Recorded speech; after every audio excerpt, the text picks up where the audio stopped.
My family once hosted an American exchange student in Slovenia.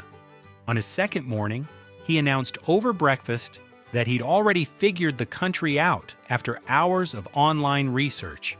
Then he smiled confidently and asked when we'd be driving to Bratislava because he'd read it was the capital and absolutely stunning.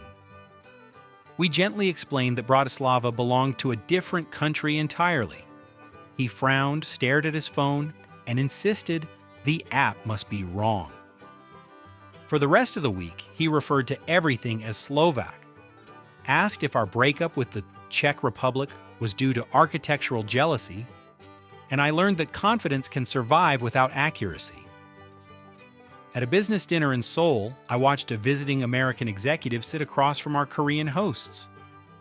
The hosts were politely, subtly signaling that his proposal wasn't realistic, soft smiles, vague phrasing, careful pauses. The American mistook this for hesitation and raised his voice. Finally, he slapped the table and demanded a clear yes or no, explaining that maybe wasted time and that Americans respected blunt honesty. The room went silent, our host smiled tightly, and replied that this level of bluntness was indeed very American. The deal quietly disappeared into thin air, along with the mood. While working at a historic bakery in Lisbon, I saw an American tourist take a slow bite of a warm pastel de nata. He nodded thoughtfully, then waved me over and said it was good but could be incredible with a thick spoonful of peanut butter in the center. He insisted it would change the game. The elderly owner nearby stared, as if he just heard a confession of treason. The tourist then asked if we had a jar of Skippy in the back. I watched history and innovation fail to make eye contact. A Finnish friend invited his American cousin to experience a traditional sauna. Before entering, the cousin asked where the control panel was for steam levels and lighting ambiance.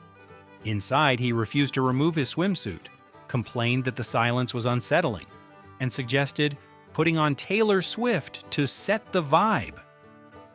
3 minutes later, he burst out claiming the place violated multiple safety regulations and that OSHA would shut it down instantly.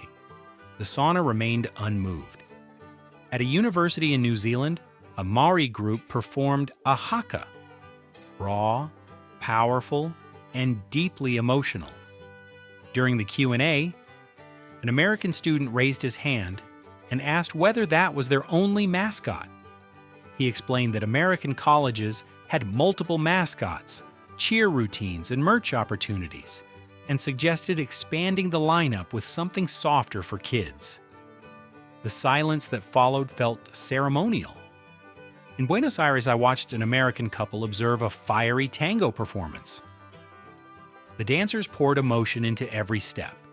When it ended, the American man commented loudly that while the chemistry was strong, he wasn't convinced the performance had good return on investment. He handed one dancer his business card and offered consulting services to streamline their workflow. The dancer stared at the card like it might dissolve. Guiding a tour through Egypt's Valley of the Kings, I explained the meaning behind ancient hieroglyphs. A Texan tourist interrupted and asked if they were basically prehistoric emojis. When I tried to elaborate, he pointed to a symbol and asked which one meant poop, insisting every culture needed that icon. His disappointment was personal when I couldn't confirm it. In the Netherlands, an American engineering student listened to a Dutch expert describe centuries of innovation behind the country's water management system. After nodding politely, the student suggested giant cork plugs to block the ocean. He asked if anyone had tried that. The engineer paused, then said they'd consider it someday, in the tone one reserves for children and dreams.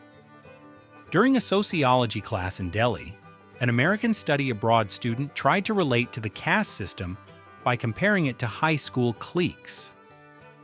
He confidently mapped social groups onto jocks and goths from Ohio. The professor stopped the lecture to explain slowly and carefully that this comparison was both wrong and deeply offensive.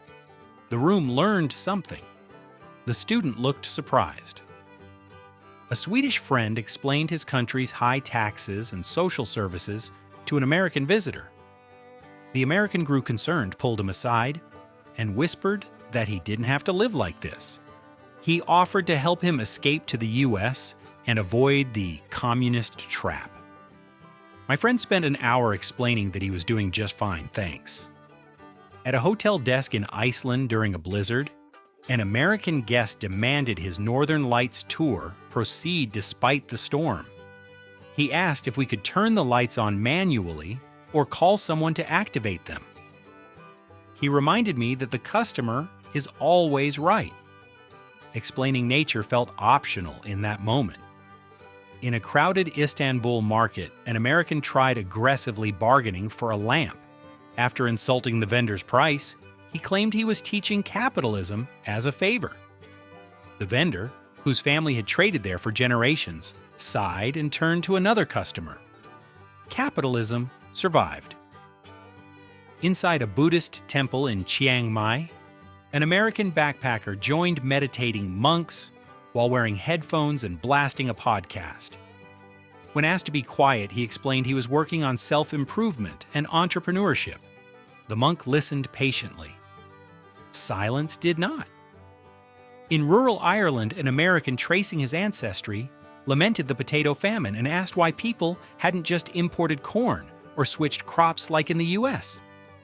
My cousin nodded, then stared into the distance, as history does when misunderstood. On a Swiss train through the Alps, an American teen dismissed the mountains as low-resolution scenery without dragons. His parents complained about the Wi-Fi. Nature remained unimpressed. In a London pub from the 1600s, an American demanded ice in his ale and lectured the bartender on innovation. Centuries of brewing watched quietly. At the Berlin Wall Memorial, an American laughed while taking selfies and said walls were trendy again. A nearby German did not laugh. In a Canadian national park, an American hiker wearing flip-flops ignored bear warnings. When rescued, he said parks were supposed to be safe spaces. The bears declined comment. Teaching English in Japan, my friend had an American student refuse to bow, calling it submissive. He shook hands aggressively all semester. Respect took the day off.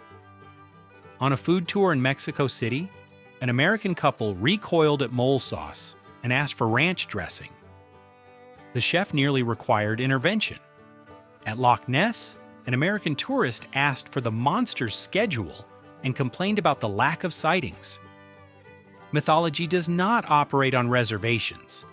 In the Vatican, an American asked who Michelangelo's agent was and whether social media helped him land the ceiling gig. The guard blinked once.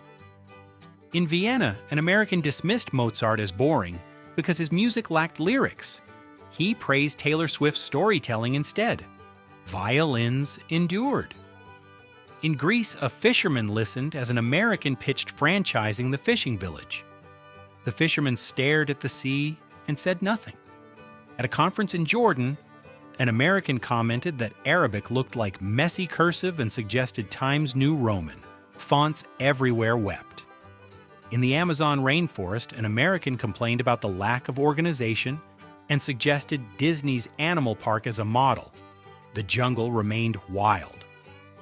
In rural France, an American accused a cheesemonger of selling mold and demanded a refund for a free sample. Bureaucracy nearly collapsed. In Florence, an American student compared the Medici family to modern celebrities. The professor considered early retirement. At the Korean DMZ, an American suggested trust falls to resolve decades of conflict. Diplomacy took notes. In Athens, an American explained stolen marbles as a security failure. History blinked slowly. In Spain, an American student complained about siestas as economically inefficient. Time disagreed. At a hostel in Prague, an American demanded global plug standardization and suggested Americans would win the vote. Electricity abstained. At the Great Barrier Reef, an American asked where Nemo lived and offered extra money to meet him. Reality declined the campaign.